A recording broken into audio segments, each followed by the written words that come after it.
magay children nang niwat to malo mabot chukay dulaw amunin din masumdi ang am mating kailaw agulong sar nang isigay kelaw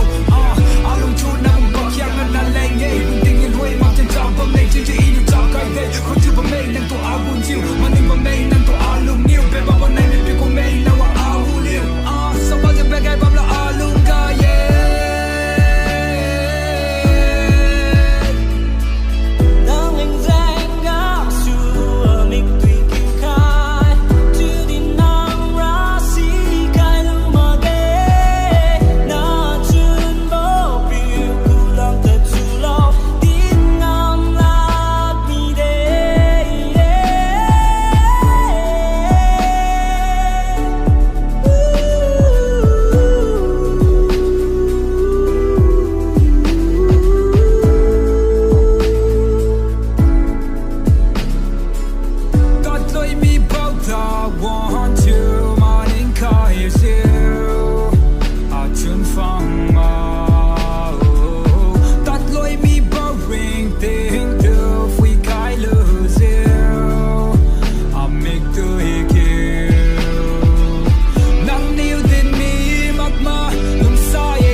Lung sa ye, mai hin na ni si ye,